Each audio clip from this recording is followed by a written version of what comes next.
What is going on? Jordan Sherwood Wood on 1063 for an MMA update. So if you were following our picks, we went 1-1 with FatCheckSports.com and what we released, having a winner with Dan Ige, a loser in Eric Anders, but also a free winner in Alistair Overeem. If you had listened to my interviews and some of these videos from later on in the week, the lean went to Alistair Overeem.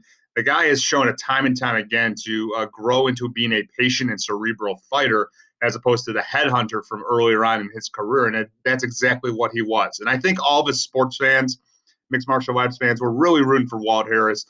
The tragic murder of his stepdaughter and his first fight back and everything that he and his family had to go through. We were all rooting. It would have been such a great story to see his hand raised. But I just couldn't justify it. I felt Walt Harris would come out like he did on fire and would have to put Alistair Overeem away early, and he almost did. You could call it a controversial unstoppage, but Overeem was protecting himself.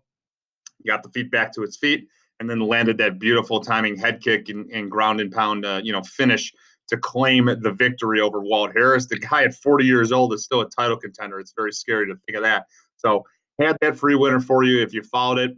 We will have picks for May 30th. I already like a winner in the main event. It is a spectacular main event. It was just announced that former welterweight champion of the world, Tyron Woodley, will make his return. He was supposed to make his return before the pandemic came against Leon Edwards in London.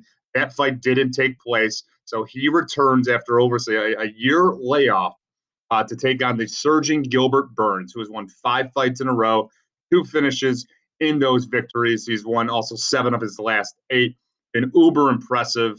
Obviously, a renowned Brazilian jiu-jitsu practitioner. He seems to be benefiting from the extra weight, not having to cut down to 155. His striking continues to evolve under the tutelage of Henry Hooft, and it'll be a very, very interesting matchup against the former champion in Tyron Woodley, who prior to the Kamaru Usman fight was being labeled as maybe the greatest welterweight we've ever seen since George St. Pierre, and was calling for a fight at 170 with GSP, and rightly so. I mean, he had brilliant finishes of Darren Till and Deong Young Kim and Jay Huron. I mean, that wasn't during his most recent run, but I mean, Tyron Woodley is an exceptional athlete, a great All-American wrestler, and he's got tremendous amounts of power. And he's been gearing and itching for a fight and put himself in title contention. And he can do that with a victory over Gilbert Burns. It'll be very interesting to see how he handles the improved striking and the grappling of a Gilbert Burns. He's handled the striking before.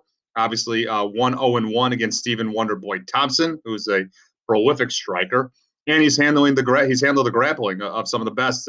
Case in point, his victory over Damian Maia. So we'll get that fight. I also will have a winner in the Blagi Ivanov and Augusto Sakai heavyweight fight that's also been announced. Been taking a hard look at that one, and we'll have a winner in that one. So we already got 2 premium selections. FatJackSports.com if you want my entire fight card list. And we don't even know the majority of the fight card. Only 4 fights have been announced for May 30th. Hopefully we'll find out what those fights are and where they are. Are they in Las Vegas? Are they in Arizona?